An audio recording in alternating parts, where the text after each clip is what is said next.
रोहित लकड़हारा रोज की तरह लकड़ी काटने के लिए पहाड़ी पर गया हुआ था, लेकिन वहाँ उसे एक भी ढंग का पेड़ नजर नहीं आ रहा था। बाकी लकड़हारे ने बहुत से पेड़ पहले ही काट लिए थे। अब ये रोज का ही हो गया था। रोहित को अच्छी लकड़ियाँ मिल ही नहीं रही थी। आज भी मैं लकड़ियां नहीं तोड़ पाऊंगा। क्या करूं? समझ नहीं आ रहा है कि आखिर अच्छी लकड़ियां कहाँ मिलेंगी अब। अगर लकड़ियां नहीं मिली तो मुझे भूखा मरना पड़ेगा। हे भगवान, आपने मेरे भाग्य में क्या लिखा है ये आप ही जानो। रोहित घर आ जाता है। उसकी बुढ़ी माँ कहती है, क्या हुआ बेटा, आज भी लकड़ी नहीं मिली क्या? नहीं माँ, पहाड़ी पर लगभग सभी पेड़ बाकी लकड़हारों ने पहले ही काट दिए हैं। अब वहाँ लकड़ी तोड़ने जाने का कोई फायदा नहीं है। समझ नहीं आता कि क्या करूं। ऐसे निराश मत हो बेटा, पहाड़ी पर लकड़ी नहीं बची है तो क्या हुआ, तुम वन में जाकर लकड़ी काटो। वन में तो बहुत सारे पेड़ होंगे। वन में गांव के बाकी लकड़हारे जाते भी नहीं हैं। क्या वन में?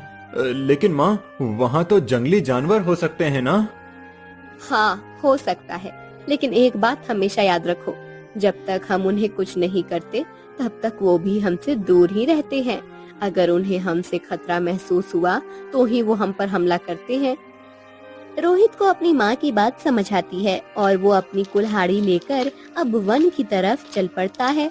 कुछ दूर चलने के बाद गांव खत्म हो जाता है और अब वो वन के पास पहुंच जाता है। वो वन के अंदर प्रवेश करता है और सूखा पेड़ ढूंढते ढूंढते और अंदर चला जाता है। अंदर जाने के बाद उसे एक विचित्र पेड़ दिखाई देता है, जिसे देखकर रोहित की आंखें खुली की खुली रह जाती हैं। अरे, ये कैसा पेड़ है?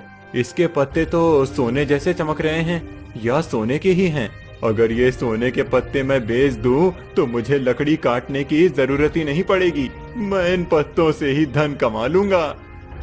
ऐसा सोचकर रोहित उस पेड़ के पत्ते तोड़ने जाता है। तभी उस पेड़ से एक रहस्यमयी आवाज आती है, मुझे या मेरे पत्तों को मत तोड़ो, नहीं तो तुम यहीं जलकर भस्म हो जाओगे। और मुझे नहीं काट कर मेरा रक्षण करोगे तो तुम्हारा भाग्य बदल जाएगा। पेड़ की वो गंभीर आवाज सुनकर रोहित सन्न रह जाता है। उसे उस पेड़ से डर लगता है और वो कहता है, मुझे क्षमा करना, मैं तो यहाँ सिर्फ लकड़ी तोड़ने आया था। मुझे धन की बहुत जरूरत है और मैं लकड़ी काटने का ही काम करता हूँ। आज मैं पहली बार इस वन में लकड़ी तोड़ने आया हूँ। आज अगर मुझे धन नहीं मिला तो मेरी माँ को भूखा रहना पड़ेगा।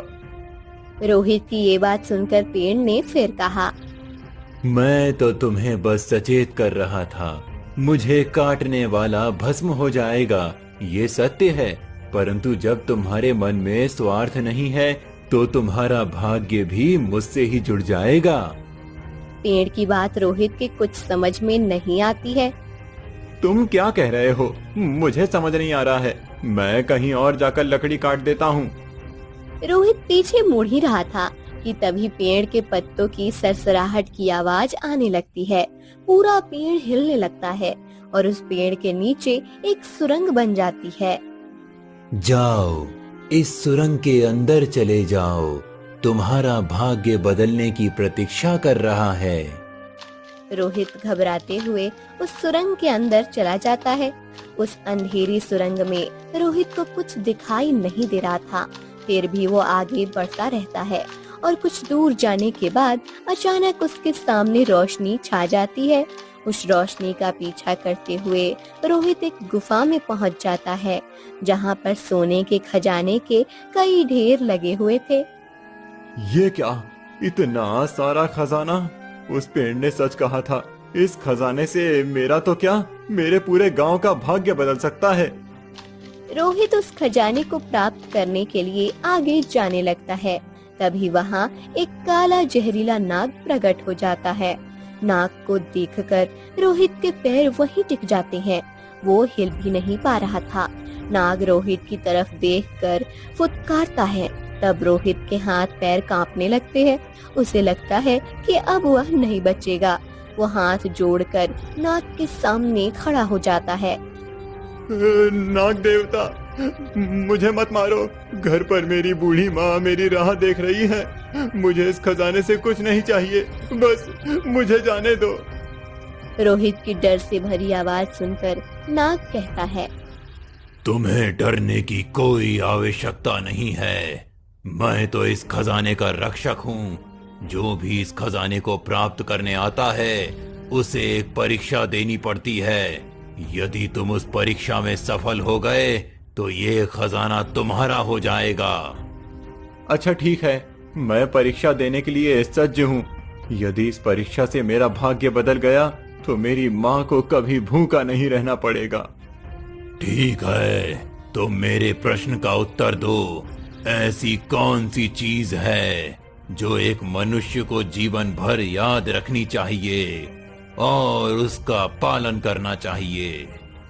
नाग का प्रश्न सुनकर रोहित कुछ देर विचार करता है और एक मनुष्य को अपने जीवन में कभी लालच नहीं करना चाहिए। कितनी भी मुश्किल स्थिति आ जाए, हमेशा हिम्मत से काम लेना चाहिए और सबसे जरूरी, हमेशा पूरी ईमानदारी से अपने काम को करते हुए सबकी सहायता करनी चाहिए। मनुष्य अगर अपने जीवन में केवल इन 3 चीजों का पालन करे तो उसका जीवन सफल बन जाता है। नाग को रोहित का उत्तर बहुत पसंद आता है और तुमने ये उत्तर देकर मुझे प्रसन्न कर दिया है। अब ये खजाना तुम्हारा है। मुझे विश्वास है कि इस खजाने से तुम केवल अपना नहीं, औरों का भी भाग्य बदलोगे और अपने समाज के हित में कार्य करोगे। हाँ, मैं अपने गांव वालों के लिए मुझसे जो भी बन पड़ेगा वो सब मैं करूंगा। इस खजाने का इस्तेमाल सिर्फ अपने लिए नहीं करूंगा और गांव के लोगों के लिए अच्छे काम करूंगा। यदि ऐसी बात है तो तुम अभी इस खजाने से जितना चाहें धन ले जा सकते हो। ये स्थान तुम्हारे लिए हमेशा सुरक्षित रहेगा और जब भी तुम चाहो इस खजाने का उपयोग कर सकते हो। नाग की बात सुनकर रोहित उस खजाने से धन लेकर घर आ जाता है। तब रोहित, तुम ये इतना सारा धन कहाँ से लेकर आए हो? पूछो मत माँ, आज मेरे साथ एक विचित्र घटना हुई है जिसके बाद मुझे ये खजाना मिला है। क्या खजाना? हाँ माँ, तुमने ही आज मुझे जंगल में जाकर लकड़ी तोड़ने को कहा था। वहीं एक बोलने वाले पेड़ से मुझे ये खजाना मिला है। अरे क्या गोल गोल बात बता रहे हो? साफ साफ बताओ कि क्या हुआ है। फिर रोहित प्रेमलता को वो सारी बात बताता है जो उसके साथ वन में हुई थी। अच्छा, लेकिन ये धन तो हमारे लिए बहुत ज्यादा है। इतने धन का हम क्या करेंगे? जानता हूँ माँ, लेकिन ये धन सिर्फ हमारे लिए नहीं है। मैं अभी सरपंच जी से जाकर मिलता हूँ। सरपंच जी से मिलकर गांव के विकास की योजना बनाता हूँ। गांव के विकास के लिए इस धन का उपयोग करेंगे हम। रोहित का ये नेक विचार सुनकर प्रेमलता को बहुत खुशी होती है। रोहित सरपंच जी से आकर मिलता है और अरे आओ रोहित, बोलो आज क्या काम है तुम्हारा मेरे पास?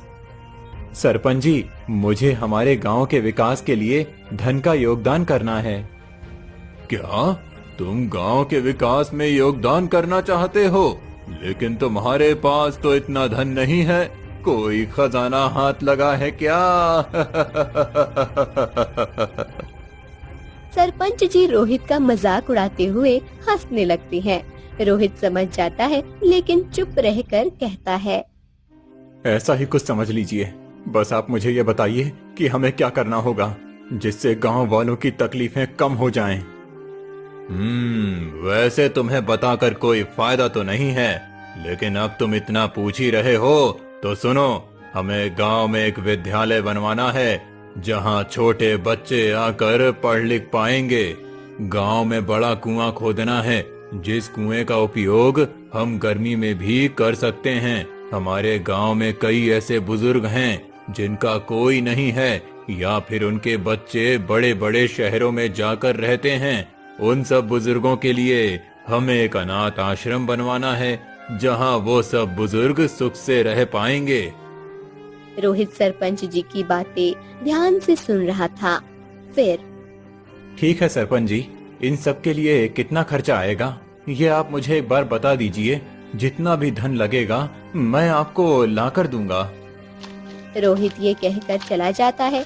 सरपंच जी को रोहित की बातों पर विश्वास नहीं हो रहा था, लेकिन अगले दिन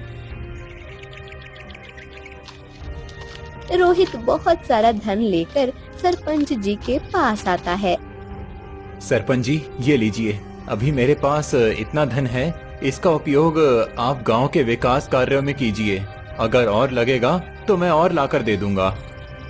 रोहित को सच में धन लेकर आए हुए देखकर सरपंच जी की आंखें चमक जाती हैं।